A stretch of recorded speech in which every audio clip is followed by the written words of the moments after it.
Might I have a moment of your time? I would beg of you a service. Certainly. What is it? It's a long story. But before we get to that, would I be right in thinking Lady Shula told you about the witch from the north? Yes. She said that your ancestors found her here, and that it was she who taught them the spell to stop time. She was like Walius, you know. A dominant. The Warden of Ice. My great-grandmother suspected as much. She cared for the poor woman when the end was near. And it was she whose duty became to attend her grave. A duty that was passed down to me. I see. And the service you would beg of me? Well, until recently, the path to the grave had long been blocked by a fallen tree. But when our woodsmen finally found time to move it, we quickly realized it might have been better had they not. On trying to clear the rest of the path, you see, we discovered that a flock of bloodthirsty beasts had claimed the cliffs beyond. None of us was a match for them. But you, my lord, have proven your strength many times over. Would you drive them away for us?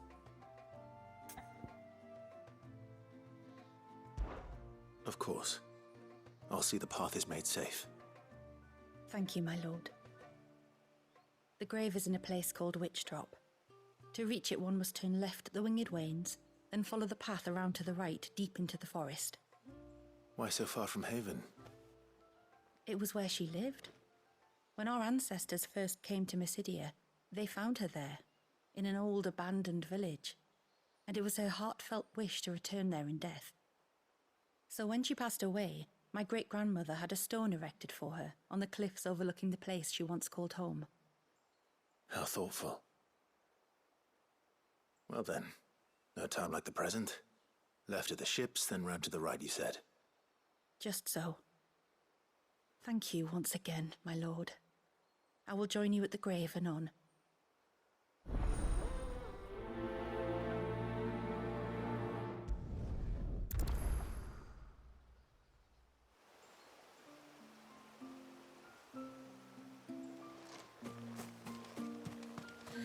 And then I dreamed I saw this.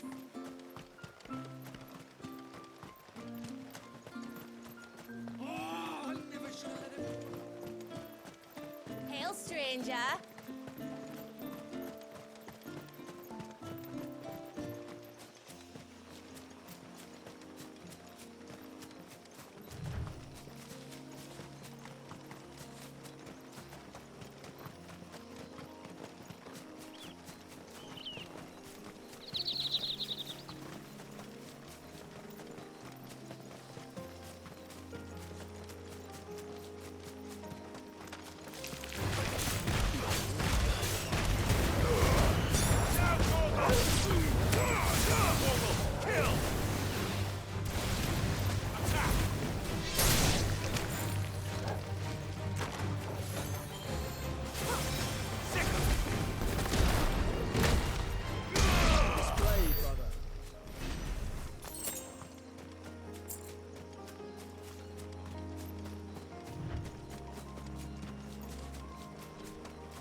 This should be the path to Witchdrop. Hungry, Torgal?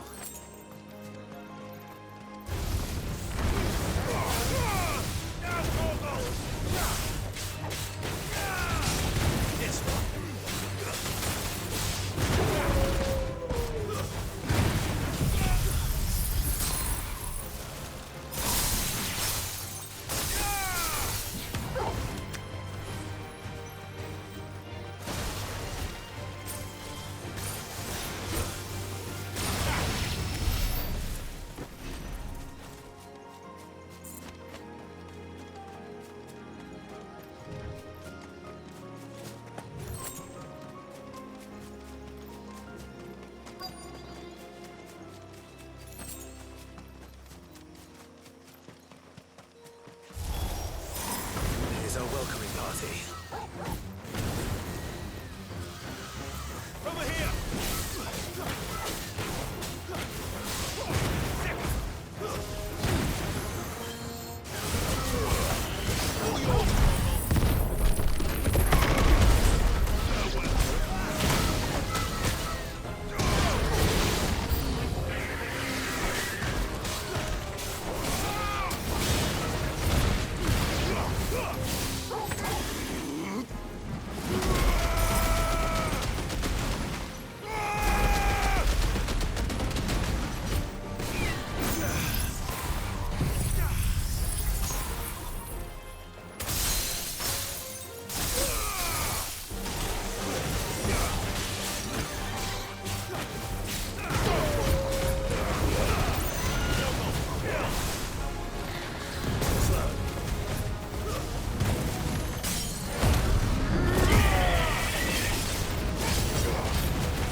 Looks like that's the last of them. Now, where's the grave?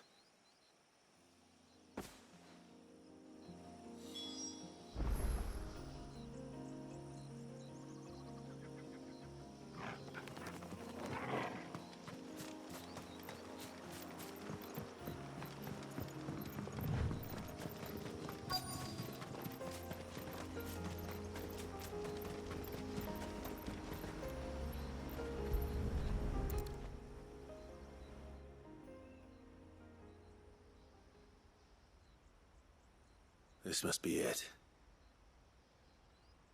My lord, thank you for making the path safe again. XVI. Was that her name? Yes. Hardly the most fitting tribute for a dominant, is it? A rough-hewn stone with naught but a given name engraved on it. But my ancestors had only been here a matter of weeks when she passed. Every day was a struggle to survive. They had neither the time nor the energy to devote to a more elaborate memorial. Yet they spared what they could to grant her wish, that even in death she might continue to watch over her home. She lived down there then, in the ruins. That's right. They were once the living quarters for those who served up in the temple. When the Northern Thanes sent her here to weave her spell, this was where she and her retinue stayed. There were priests, handmaidens, and a knight sworn to shield her from harm. Of course, they were all gone by the time my ancestors arrived, fled or dead in the Western Wars. All except XVI, who remained till the end. Alone. Indeed. At least, that is the story as it's been handed down in Haven. But there is an epilogue to the tale. One known only to Lady Shula and myself. Some years after XVI's passing, you see, my grandmother came here to tend the grave and found a stranger kneeling before it. A knight, dressed head to toe in plate. She asked of him who he was and whence he had come, but received no answer. The only words he spoke were, "Tell me true, whose grave is this?" So she told him of how her people had met and cared for XVII, and how she had died. His only reaction was to stare up at the air of hours in silence. Then he left, never to be seen again. You said he was wearing plate. Was it black and gold? Do you know something of him? When we went up to the Air of Hours to unravel the spell, we were set upon by a shade in the shape of a knight in full plate. It manifested in front of the Vare, and in its ether, I felt Shiva, the witch. You think this may have been the same man my great-grandmother met? XVI's knight? I don't know. Maybe.